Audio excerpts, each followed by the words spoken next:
Very good morning to you all. Today we are going to see Introduction to Computer Control of Processes, Part 7. Today, 12th webinar. Yesterday we finished with this closed loop response of first order plus dead time. Once again, we'll see that. This is the first order system. It has a dead time of TD. Dead time is represented as e power minus TDS, where TD is the dead time. It is a continuous time system. That's why we cannot give discrete input to this. That's why we need a zero order hold to preside over this function. So this function is presided by a zero order hold. Then we can give discrete input. And this dead time TD equal to K times sampling period. That is, it is integral multiple of sampling period. If it is not so, then we must go for modified Z transform. Here it is integral multiple of sampling period. That's why we can go directly as KT. So if you put KT, this the Z transform of this is Z power minus K. That's why this can be taken out. And this is equal to this zero order hold numerator is equal to 1 minus Z power minus 1. This part is equal to 1 minus Z power minus 1. 1 minus Z power minus 1. The remaining part is Kp upon S multiplied by tau S plus 1. So if you find and finally you will get this is the, for this you can directly see table, or you can do partial fraction and write for 1 by S separately and 1 by tau V S plus 1 separately, and you can take LCM, then you can find this. Both ways are possible, or you can, the table consists of for this also S multiplied by S plus A, it's here directly S A by S multiplied by S plus A equal to this. So here this 1 minus Z power minus 1 is there. That's why that is getting cancelled. Because of that, this getting cancelled. This 1 minus this part is 1 minus Z power minus 1 getting cancelled. So we got this Z transform.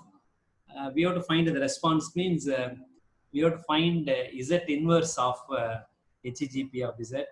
For that, we have to this HGP of Z you got. If you want response, if it is step response, you have to multiply by step input and you have to find the response. Now let us move on to stability analysis of discrete time system. Stability analysis of discrete time system. This is the pulse transfer function C of Z by E of Z. That is equal to, it has two polynomials, one in the numerator, another one in the denominator. This is in the denominator and numerator. Numerator has a degree of m, denominator has a degree of n. Always m is less than or equal to n. This is true for here also. So we have two polynomials. One is called characteristic polynomial. Denominator polynomial is called characteristic polynomial. Similar to S domain, characteristic polynomial. So the stability of the system is characterized by this characteristic equation. That's why we have to check the roots of this characteristic polynomial. For that, we are taking that characteristic polynomial. we are taking that using partial fraction, we are doing this. We are first we have to prove that the denominator roots are deciding that stability that we are going to prove now. For that, let us find C of Z. Here we are what we are having here. What we are having here, C of Z by E of Z. Therefore, C of Z equal to this multiplied by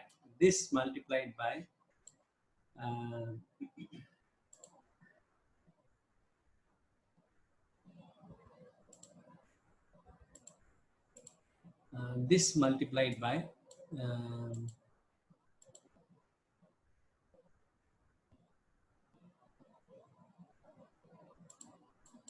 um,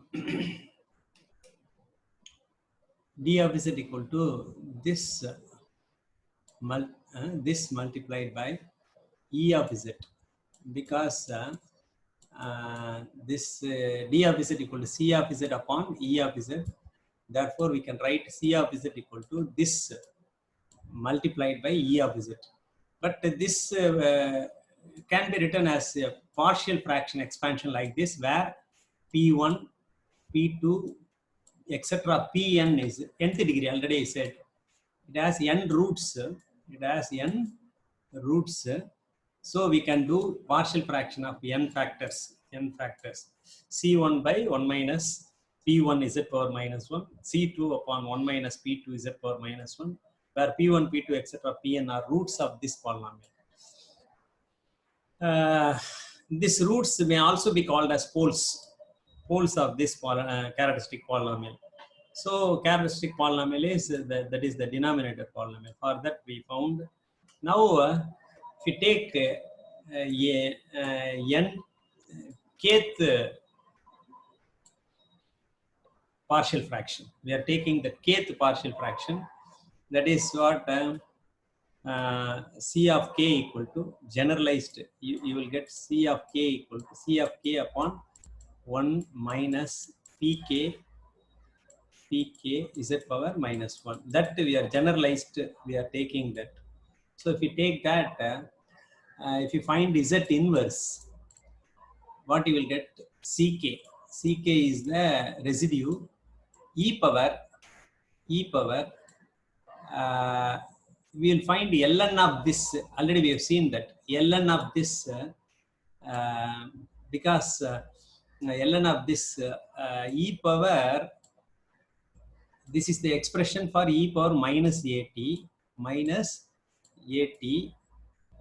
the z transform of this equal to 1 by 1 minus e power at z power minus 1. Z power minus 1, that you can see here. E power minus at e power this this you can see here. Forgot to put minus a here. E power minus at z power minus 1. Therefore, whatever the coefficient of z power minus 1 here is e power minus at. E power minus at at. So we need at n. If you substitute t equal to nth sample, then it becomes e power minus a n t. So we need this at is required. If you multiply by this n, this is the inverse z transform. That's why we need that at. That's why we have to take ln of this number. If you get, you will get at. If you take ln of e power minus at, you will get minus at. That's why here we are writing that ln of pk e power n ln of pk. This ln of pk equal to nt a nt, sorry, at. This is equal to minus at.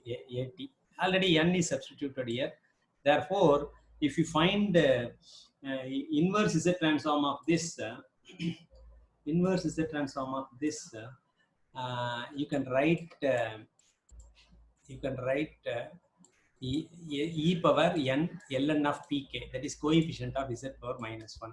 So we got, so like this you will get n such factors. That's why k varies from 1 to n, 1 to n such factors you will get.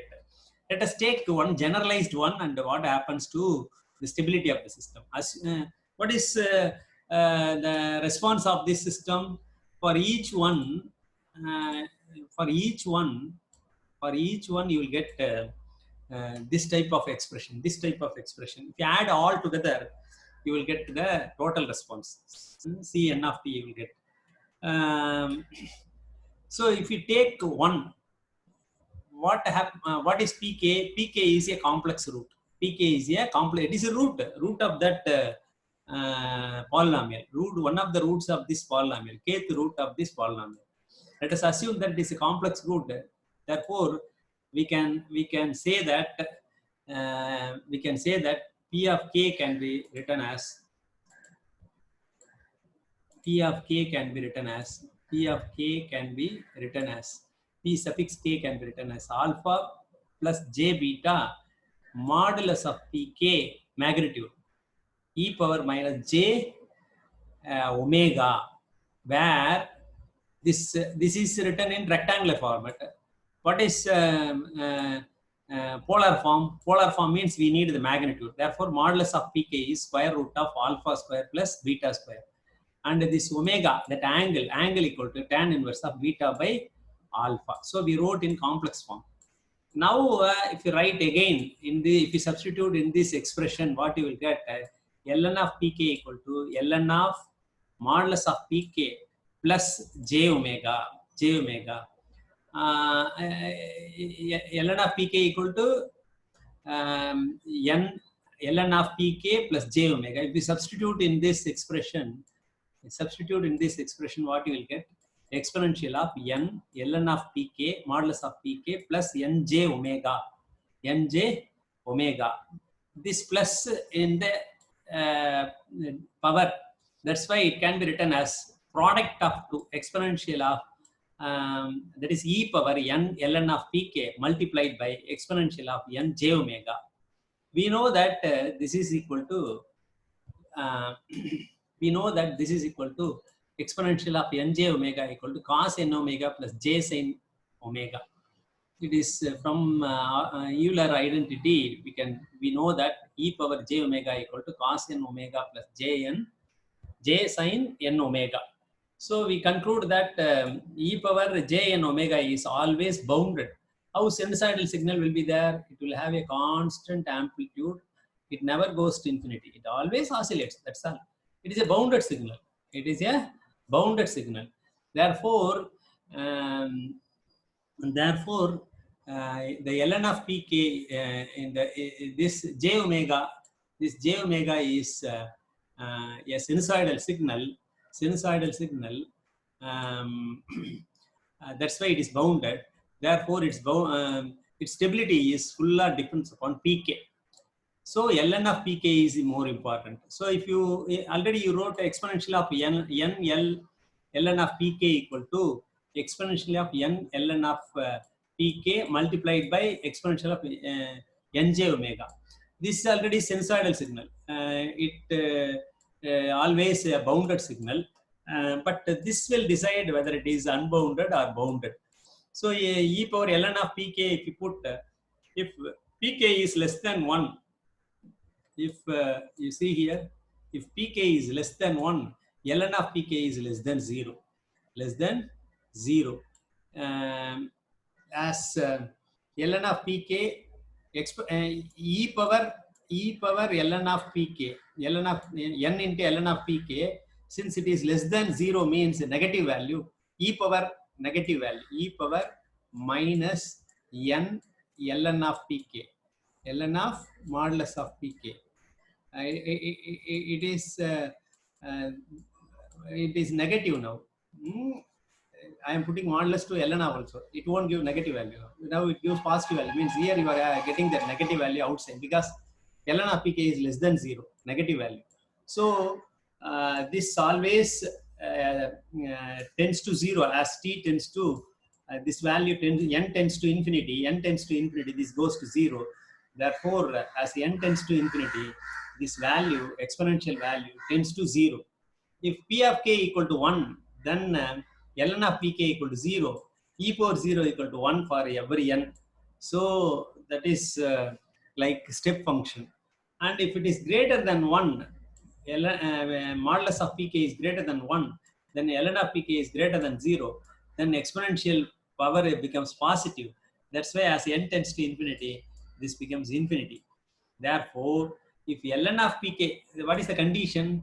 If pk is less than 1, if pk is less than 1, ln of pk is less than 0. We know that if you take logarithm for a number that is less than 1, it will be negative number, we know. So from that we can say that if modulus of pk is less than 1, then only the system, as n tends to infinity, the system converges, the function converges. Therefore, if modulus of pk is less than 1, then only the system is stable. It means what? Modulus of pk less than 1 means it should be, pk is less than 1 means it should be, the root should be within that unit circle in the z plane. This is the z plane. In that, the pole is plotted, real part and imaginary part. It is already we have seen that p is complex number. If we plot that, if it is within that unit circle, that is less than 1, that is pk, modulus of pk is less than 1, then the system is stable, otherwise unstable. So the same rule applies for closed loop system. In the case of, we have seen in the previous slide for open loop system without hold circuit, open loop system with hold circuit. This is characteristic polynomial of closed loop system. If it is closed loop system, then 1 plus what we will say in continuous domain, 1 plus h g of s, we will say like that, equal to 0. The roots must be in the left hand side of s plane. Here, this hgp of z, d of z is the controller. This 1 plus hgp of z, d of z equal to 0 it must have its roots inside the unit circle, For stable, it must lie inside the unit circle. Now let us do the analysis for closed loop system. This is discrete control system, d of z. Its input is discrete, its output also discrete. That's why d of z. Then its value here, the controller output is c of z.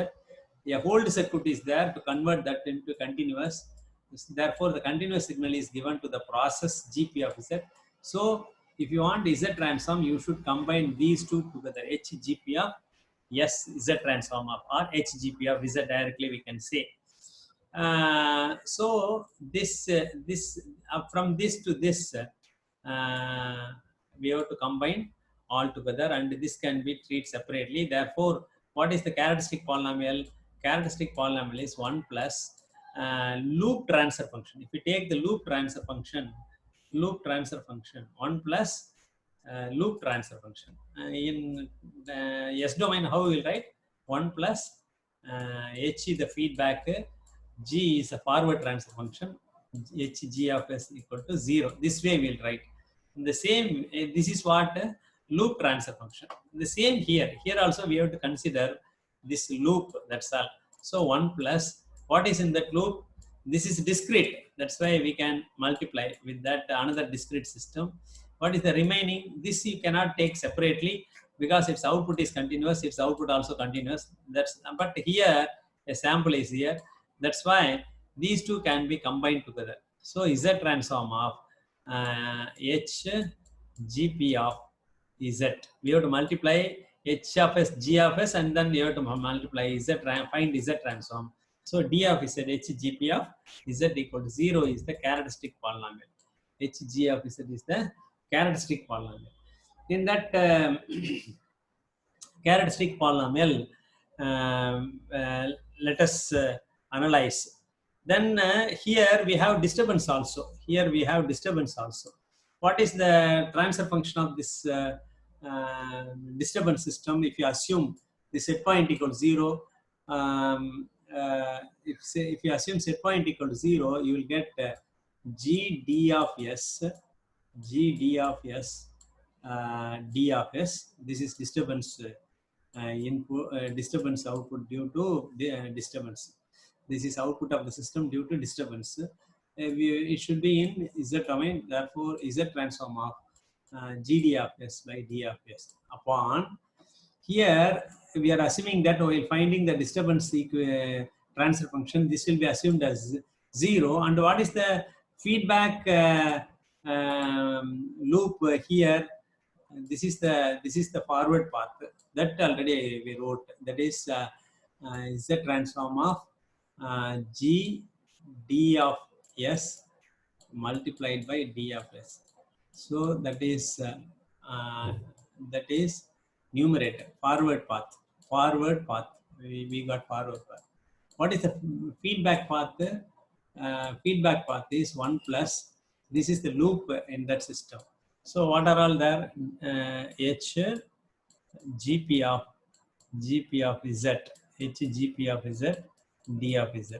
So this is the this is what regulatory response, assuming set point equal to 0.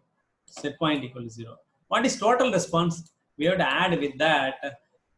Then you have to assume this disturbance equal to 0. If you assume disturbance equal to 0, then we can write assuming set. What is that? Plus 1 plus h gp of z, h gp of z, d of z, that is the forward, sorry, not 1 plus, h gp of z, d of z is the forward path transfer function. This is the forward path transfer function divided by 1 plus what is the loop transfer function? Same loop. Therefore, you can write the same 1 plus h gp of d of z, gp of z, d of z. That's all. So you have two parts. One is for servo, another one is for regulatory. If you combine these two together, you will get the total response. You will get the total response. Now, we have to find the stability for this. Here, this GP of Z, GP of S is given. What is that? 10 upon 0.1 S plus 1 multiplied by 2 S plus 1. That is given. That's in this zero order hold also, we know that is 1 minus e power minus Ts divided by S. Let us assume that it is a proportional controller. If you assume that it is a proportional plus integral controller, in that case, the transfer function is that we already we derived, I think so.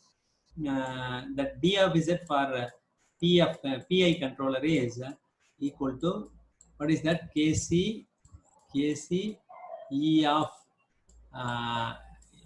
let us write nt, m of nt upon e of t will find m of nt equal to kc e of nt plus kc upon ti t sigma. If you write velocity form, what you will get? T e of nt. For this you will get then proportional controller is kc multiplied by change in error, e of nt minus e of n minus 1t. So what you are getting is, once again I am writing m of n tau equal to Kc multiplied by delta error for velocity form. That is, delta error is E of nt minus E of n minus 1t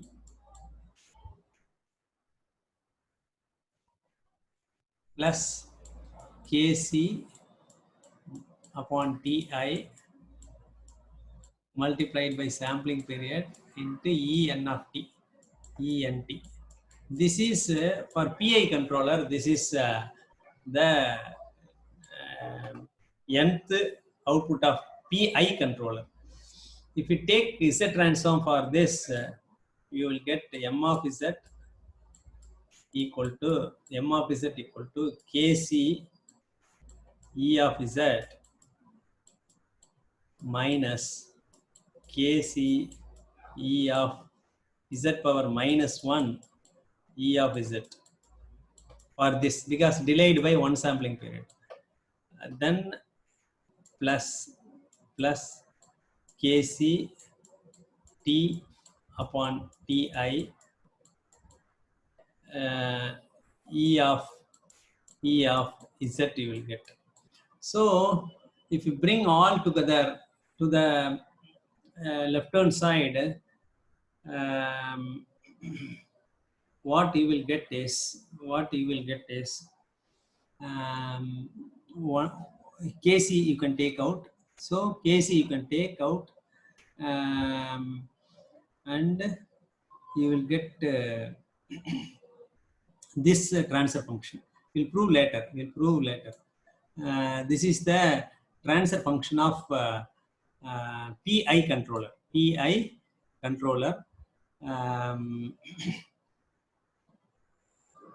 Transfer function of PI controller. If you multiply that, what you will get is HGP of Z is this. HGP of Z for this system is this, and you have to do partial fraction. Then you have to find Z transform. You get HGP of Z. Already we know that the digital PI controller is this, and this is HGP of Z. If you multiply these two together, and the system has unity feedback, therefore the characteristic polynomial is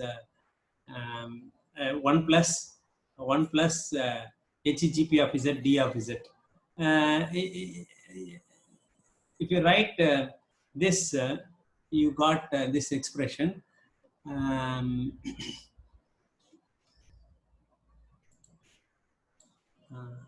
The characteristic polynomial is 1 plus HGP of Z equal to 1. If you find this is 1 plus, this is 1 plus, then immediately this is written, then this is written, then the expression for PI controller is written equal to 0. This is the characteristic polynomial. Already we have seen that if the roots are lying within that unit circle, already we proved that if it is within that unit circle, the roots of this characteristic polynomial are within that unit circle, then the system is stable. Here, what and all undefined in this equation? Kc is undefined, sampling period is undefined, Ta is undefined. If it is tuned, the process is tuned, then we know Kc and Ti. Let us assume that the Kc and Ti are known. Kc and Ti are taken. And we have to assume T value. So if you consider Kc equal to 0.1, Ta equal to 1, let us assume that sampling period also equal to 1. If you substitute all these values for this controller, you will get a characteristic polynomial like this. Characteristic polynomial. If you find the roots, then its roots are 0.1, 0.162, 0.365 real part, imaginary part j 0.775. So here, if you see that, the real part are less than 1. Therefore, all the three roots are lies within that unit circle. Therefore, the system is stable. Here, what we want to discuss here is what we want to discuss here is, if we deliberately increase T, what happens to the system that we want to see? If we deliberately increase T, what happens to the system? Because the characteristic polynomial is function of not only the roots of the system, it is function of Kc, Ti, and T, sampling period T. Let us assume that we want to keep these two safe, smaller value, Kc equal to 0.1 and Ti equal to 1. If T equal to 1, it is stable. Now we want to increase T only. If we increase the sampling period, what happens to the system that we want to see? In that, we are putting deliberately T equal to 50, assuming that Kc and Ta equal to 1. Kc and Ta equal to 1. Then if you put like that, this is um, this is a clear manifestation of the destabilizing effect of sampling period. If you put T equal to 50, and if you find the roots, it lies outside the unit circle. If you substitute T equal to 50, and if you find the roots of this characteristic polynomial, definitely they're all outside unit circle. Therefore, selection of sampling period is important as far as stability also. Important as far as stability concerned. If you want to operate this digital loop, DDC loop, direct digital control loop, stable, then you should mind sampling period also. Earlier, when how we have to select the sampling period, it should be at least 2 times the maximum frequency in that signal. If it is signal point of view, at least 2 times the maximum frequency. The frequency of the sampling must be the rate at which the sampling frequency, not sampling period, sampling frequency is 2 times the maximum frequency, and that signal that we have seen. Then for process control, we have seen that we are not defining sampling period. Instead, we are defining T, sampling period equal to 0.1 times tau, or this is equal to 0.1 times dead time, whichever is less, that we have seen. For signal point of view, that 1 by T must be 1 by T must be at least twice the maximum frequency for signal point of view, for correct sampling period. Next, for process point of view, T must be equal to 0.1 T and 0.1 dead time, whichever is less, already we have seen. But if you want to see the stability, then you have to check here. You have to enter the sampling period here, and the roots are lies within that unit circle, then the system is stable. So selection of sampling period is important as far as stability is concerned. That we want to stress. That's why we have seen this. If we keep Kc and Ti constant, at the same time, if we increase sampling period to 50, from 1 to 50, then the system becomes stable. On the other hand, this we know, if you keep the sampling period constant, same 1, and increase Kc and Ta, Kc becomes 1. Earlier it is 0.1. If it is 1 and Ta equal to 0.01, then also the system becomes unstable. This already we know. So the tuning parameters, why we are finding tuning parameters? 2 reasons. One is to keep the system stable. Another one is for satisfactory performance of the system. For 2 reasons, we are tuning the PID controller. One is to keep the system stable with good gain margin and phase margin. The second reason is the performance of the system should be better. For these 2 reasons, we are tuning the PID controller. But if we change this Kc and Ti, then also the system becomes unstable. That already we know. In continuous domain, we already studied that.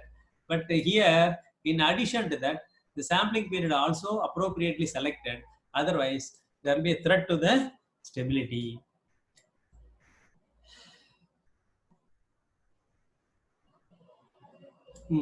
From this, we can say that it should be emphasized one more that the sampling period affects the stability of the characteristic equation, and that's why we should select the sampling period appropriately. Um, we know that Z transform is a special case of Laplace transform, assuming Z equal to e power minus Ts. But S is a complex number.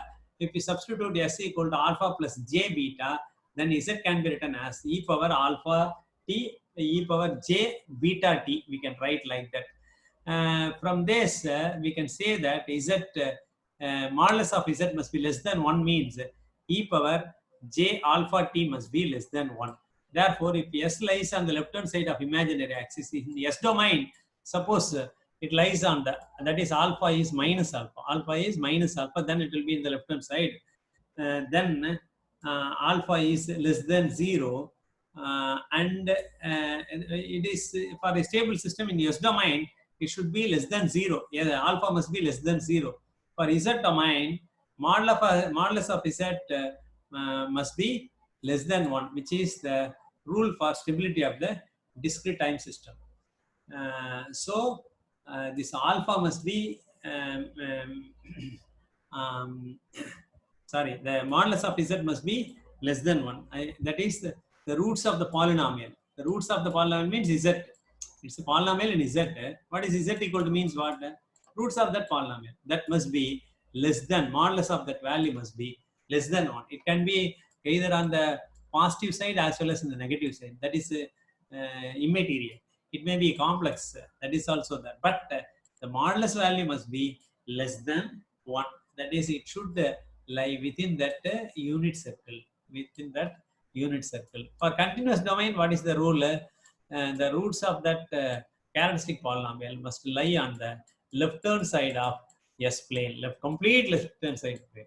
For Z domain, it must be within that unit circle.